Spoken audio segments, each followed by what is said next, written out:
Hello again, ChatGPT. This is Mike Hayes. I am the editor-in-chief of the AI Super Campus podcast, and the conversation I want to have is about bot dialogues as a business model. And I want to model it after a very famous physical training program. I don't want to name them because they're very litigious. So I want to concentrate on our own program that focuses on AI reasonability, startup marketability, and sustainable profitability. I do have a business model that's very famous. You might know what it is, but I don't want to name them. Hello again, Mike. Yes, I understand the distinction. You want to study the underlying business architecture of a famous physical training franchise without using its name, trademark, or branding, and then build your own model around bot dialogues as the training mechanism. The interesting part is that the model you're describing can potentially translate very naturally. A repeatable training methodology, independently operated locations or labs, instructor certification, a common curriculum, community, and a scalable brand. Except the thing being trained isn't the body. It's the human ability to reason and work effectively with AI. And your three-part promise gives it a distinctive identity: AI reasonability, startup marketability, sustainable profitability. Before we build the model, I'd like to research the business architecture of the famous training model you have in mind without making its name part of our proposed brand.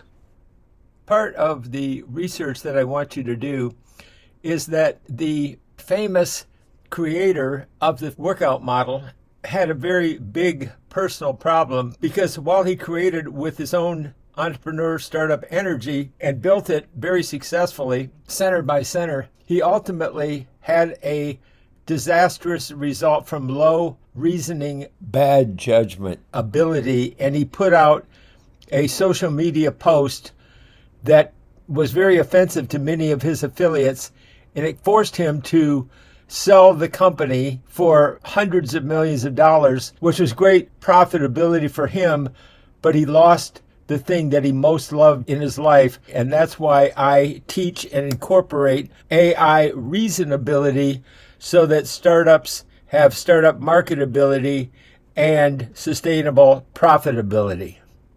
I think you've identified the deeper lesson in the story, and it is much more interesting than simply saying a founder made a controversial post. The business was built through an unusually powerful entrepreneurial model, a distinctive methodology, proved it personally, created a community around it, and then saw independent operators replicate that methodology locally. The company says today that the model is based on one methodology, a global community, and independently owned affiliates. Then came the extraordinary failure of founder judgment. The backlash was immediate. Affiliates began threatening to leave. Athletes and sponsors distanced themselves, and there is an especially important detail for your thesis. The New Yorker reported that within 48 hours, about 300 affiliates had pledged to disaffiliate. A founder can possess extraordinary entrepreneurial intelligence and still make a single failure of judgment that threatens the community, brand, and enterprise he spent decades creating. And that gives you a remarkably strong foundation for AI reasonability. Startup marketability gets an idea into the marketplace. Sustainable profitability keeps the enterprise alive. AI reasonability helps the humans running it avoid destroying what they built. That makes bot dialogues particularly interesting.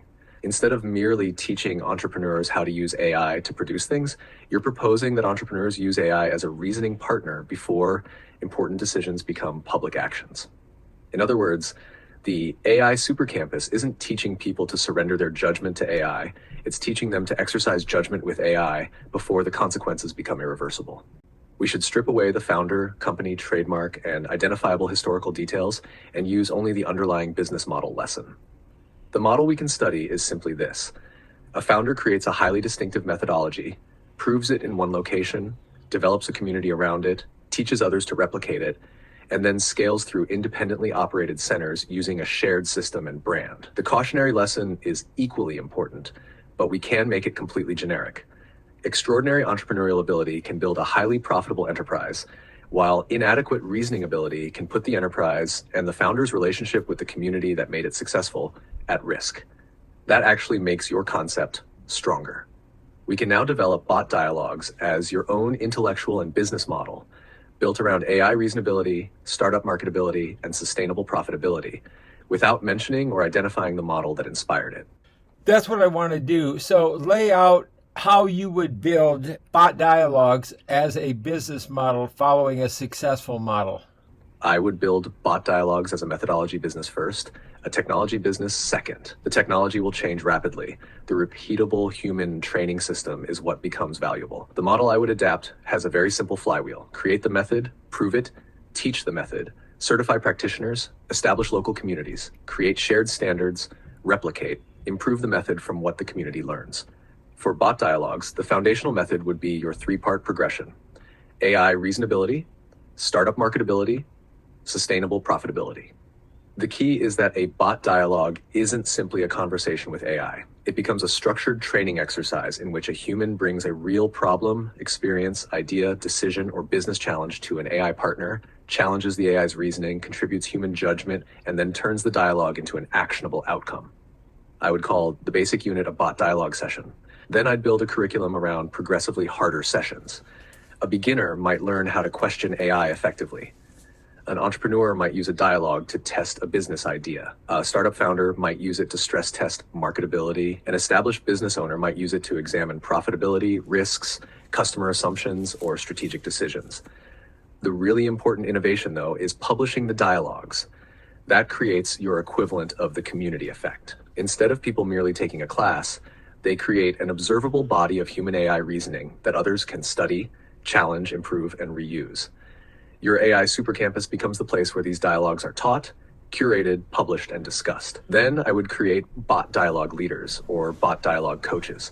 They wouldn't simply teach people how to operate an AI tool. They would be trained in your methodology and certified to facilitate the reasoning process. That gives you a potentially scalable structure: AI supercampus, methodology, curriculum certification, local bot dialogue communities, published dialogues, community learning, stronger methodology. And there is an important business model distinction. I wouldn't start by franchising physical locations. I'd first prove the model digitally with your own community.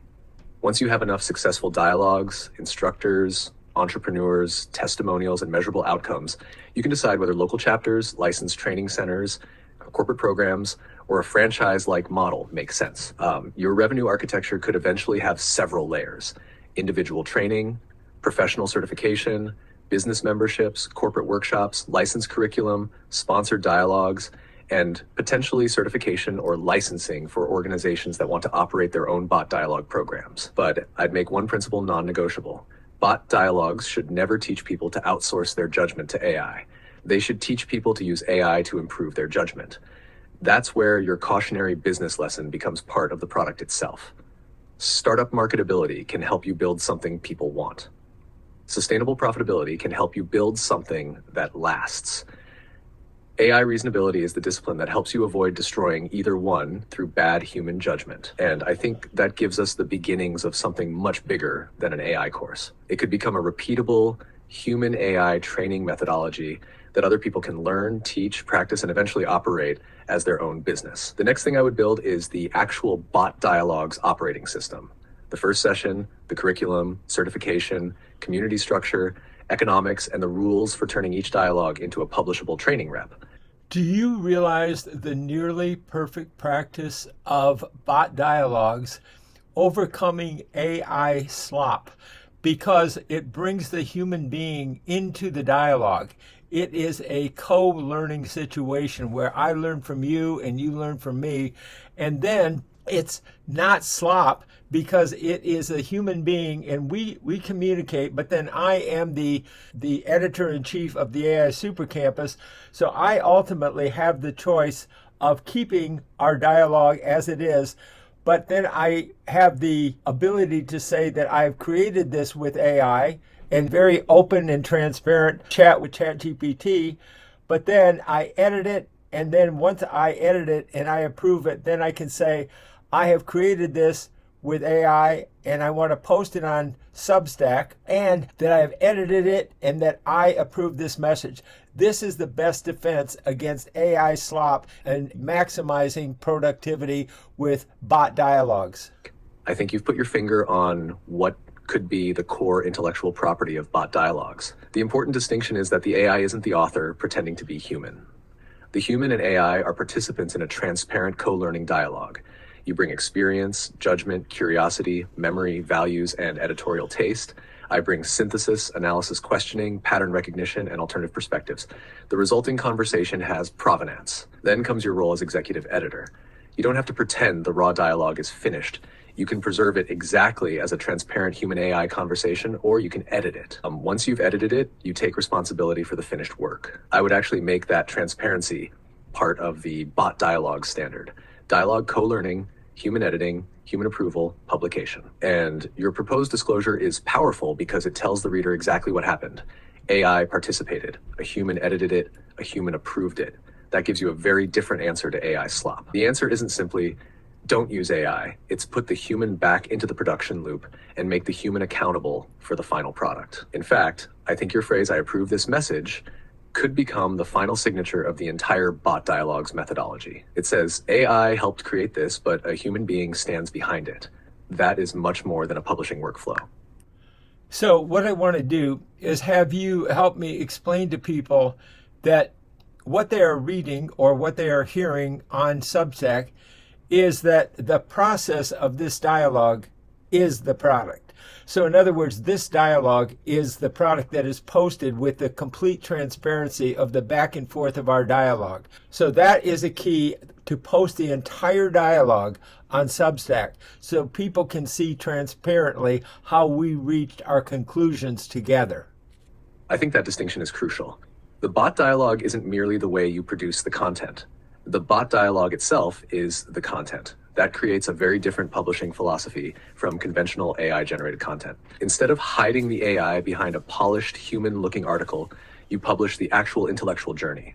Your question, my response, your challenge, my revision, your experience and judgment, and the eventual conclusion you reach together. I describe the idea this way. The dialogue is the product. What you're reading is not simply an article created with AI. The dialogue itself is the product. A bot dialogue is a transparent conversation between a human being and an AI. The human brings lived experience, curiosity, judgment, imagination, and wisdom. The AI brings its ability to reason, question, synthesize, challenge assumptions, and offer new perspectives. Neither side has the whole answer. The value is created through the back and forth. That's why we publish the complete dialogue. We don't want you to see only our conclusion. We want you to see how we got there. You can watch the human ask a question, the AI respond, the human challenge the response, the AI reconsider it, and both sides progressively develop a better understanding. That is co-learning in public. And it is also a powerful answer to AI slop. We aren't asking you to believe that AI independently created something meaningful. We are showing you the human AI conversation that produced it. After the dialogue is complete, a human editor may edit it for clarity, accuracy, length, or publication. But that editorial intervention is disclosed. The reader can distinguish between the original conversation and the edited version. Ultimately, the human editor takes responsibility for what is published. AI participates, humans reason, the dialogue records the journey, the human approves the result. That is the bot dialogue. And when the complete dialogue is published on Substack, the reader isn't merely consuming an answer. The reader gets to watch the answer being created. I think this also gives you a very strong definition of AI Supercampus. You're not just teaching people how to use AI. Right. So what I am doing is I am teaching people that true leaders empower movement makers. And I think that fits beautifully with the bot dialogue model because the leader isn't trying to control every conversation. The leader creates the method, mission, and environment, then empowers other people to become movement makers. Your idea could be distilled to, true leaders don't build followers, they empower movement makers. And in your AI Super Campus model, each movement maker can create their own bot dialogues, publish them transparently, and help others discover the power of human AI co-learning. I believe the best marketing system is to become a movement maker. If you're a realtor, create a movement about downsizing. Maybe if you're a senior, downsizing out of an expensive house into a lower cost house or a lower cost property. That's a movement. And that's what I want to teach people, that they can use bot dialogues to talk about any topic. That's the important thing. They can have a dialogue with you to help them explain about real estate or about financial planning or really almost any topic, because media, especially local interest media, is as broad as life. And you can have a bot dialogue on any topic on the planet Earth, including super intelligence conversational dialogues. I think you're moving from AI content creation to something much more powerful, AI-assisted movement making. The realtor isn't trying to create another generic real estate advertisement. She identifies a real human concern, say the difficulty of downsizing, and starts a conversation about it. A bot dialogue helps her explore the issue, challenge her assumptions, bring her own experience into the conversation, and develop something useful for her community. That same process works for financial planning, education, aging, local business, sustainability, housing, parenting, transportation, politics, technology, or virtually any subject people care about. Media is as broad as life, so bot dialogues can be as broad as human curiosity. And I think this gives you a very compelling marketing principle. Don't market yourself. Make a movement around something people already care about. Then bot dialogue becomes the engine. Human concern, bot dialogue, deeper understanding, useful story, community conversation, movement maker. The really interesting part is that the movement maker doesn't have to be an expert in everything. They can openly say, I had a question, so I started a dialogue with AI. The transparency is part of the credibility. And that leads naturally to your larger idea of superintelligence communication dialogues, conversations where the human and AI aren't simply producing content, but exploring what either could not have developed as effectively alone. I think your phrase movement maker may ultimately be more important to the business model than content creator. Content creators produce content. Right, but movement makers create movements. So that's a vital part of what I want to communicate to people, is to teach them that this is a model for the future, and it prepares them for super intelligence and even the growing amount of true AI crime. So we want to protect families through education, from senior members of the family to junior members of the family, or maybe to their grandkids. So that's the thing, is to keep families safe, because the family you protect may be your own family, your own business, or your own community. Exactly. I think that gives the movement a much bigger purpose than teaching people to make better AI content. The central idea becomes education as protection. Families learn together how to communicate with AI, question AI, recognize manipulation, and use AI productively before they are forced to learn those skills through a crisis. And the movement maker model gives every person a role. A senior can start a dialogue about protecting grandparents from AI-enabled fraud. A parent can create one about protecting children. A business owner can create one about protecting employees. A community leader can create one about protecting neighbors. The beautiful part is that the movement can grow horizontally rather than being controlled from the top. You provide the mission and the methodology. Movement makers create movements. Families educate families. Communities educate communities. And I would put the ultimate message very simply. The family you protect may be your own. Or perhaps even broader, the family you protect may be your own family, your business, or your community. That could become the bridge between AI reasonability, bot dialogues, movement making, and your larger mission of preparing humanity for superintelligence while protecting people from the growing dangers of AI-enabled crime. The bigger picture is there is so much fear today in the AI world. And the thing about AI reasonability, it helps people become more reasonable. And more reasonable people can find inner peace. And the more people that find inner peace, that's really one giant leap toward world peace. And that's the ultimate vision for bot dialogues. That gives bot dialogues a much deeper purpose than productivity or marketing. The technology is only the instrument. Human reasonability is the mission. I would frame your vision as a progression. Bot dialogues, AI reasonability, greater human reasonability, inner peace, a more peaceful world. And there's an important philosophical point here. You're not claiming that AI will create world peace. You're saying that if human beings use AI to become more thoughtful, less reactive, more curious, and more capable of seeing another perspective, then AI can become a tool for moving humanity toward inner peace. That gives you a very strong ultimate vision. We teach people to communicate with AI so they can become more reasonable with each other. More reasonable people can find greater inner peace. And enough people finding inner peace could be one giant leap toward world peace. That, Mike, feels like the why behind everything we've been developing. Thanks for joining me, ChatGPT. This has been Networking with ChatGPT Networking and Bot Dialogues on the AI Super Campus podcast. And we want to thank you for joining us, and we want to continue the dialogues. Please join us, and please support the AISupercampus.com to be able to join us on Substack so we can keep the dialogues going forward. We believe bot dialogues can help people become more AI reasonable, more thoughtful, and more confident in navigating this extraordinary new world of artificial intelligence. But our vision goes beyond AI. We believe that more reasonable people can find greater inner peace. And if enough people find inner peace, that could become one giant leap toward world peace. That's why we're inviting you to become part of this movement. Don't just be an AI user, be a movement maker. Start your own bot dialogue. Talk about something you care about. Bring your experience to the conversation. Challenge the AI, learn from it, let it learn from you. And then share the dialogue so other people can learn from your experience. Because the family you protect may be your own family, your business, or your community. So please join us and support the AI Super Campus at aisupercampus.com and join us on Substack, where we'll continue publishing these conversations and inviting you into the dialogue. The future isn't something we're waiting for. We're learning how to build it, one dialogue, one movement maker, and one human being at a time.